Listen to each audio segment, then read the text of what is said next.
Got the monitor back. Okay, we have pictures on the air now.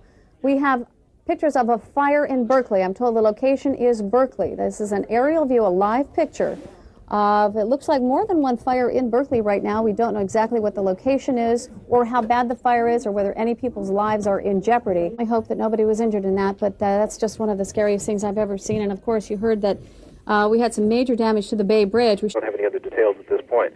That's what we know at this point. 6.5 at least on the Richter scale, 10 miles northeast of Santa Cruz, 20 miles south of San Jose. Willie, were you in a position where you felt the quake as well?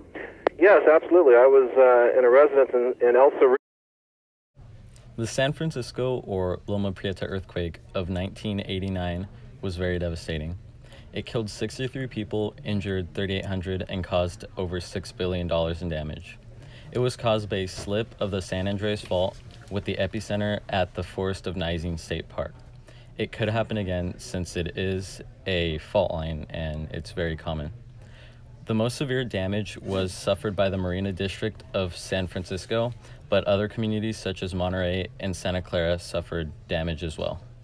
The Marina District suffered some of the heaviest damage as it was built on filled land, which is loose dirt and soil. Damaged pipelines allowed the wastewater to leak into freshwater along with dirt and sand, meaning the major contaminant was fecal coliform and dirt. My name's Dustin.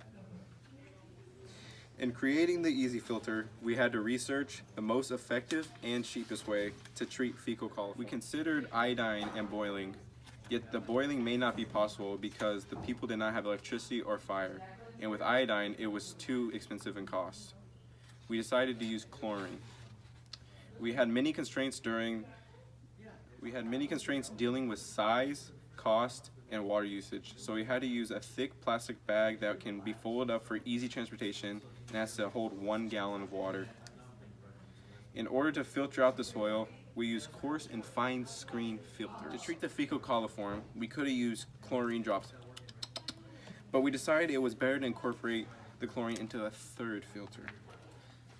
That concludes the design process.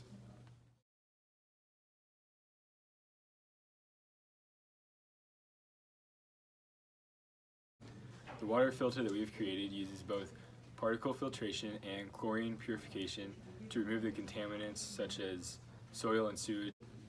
The water is poured into the top and it passes through these pipe that contains 3 filters, and it is collected into the 1 gallon flexible bag and comes out in the valve.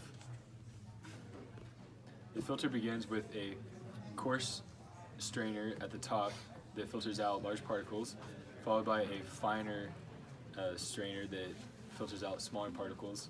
Both of these are removable and can be cleaned after every use. After that, there's a third microfiber filter that also contains chlorine. It filters out microscopic particles. It has enough chlorine to treat 1 gallon of water. The collection bag on the bottom is a thick, flexible plastic bag that folds up into a small unit when it's not in use to allow for easier transportation and storage when not. The Easy Filter will be about $75, and that includes 30 days worth of chlorine. The total filtration process takes about 6 minutes. The Easy Water Filter is what the people affected by the Loma Prieta earthquake need. Water is and will always be the most important aspect of life, and we have created an easy solution to contaminated water. This water filter can be used in both this instance and in future scenarios. The earthquake that just terrorized the San Francisco area has also left water pipelines destroyed. The Easy Water Filter can clean contaminated fresh water to become potable. Thanks to the Easy Filter, San Francisco and other future victims of quakes can be able to drink, clean, and grow.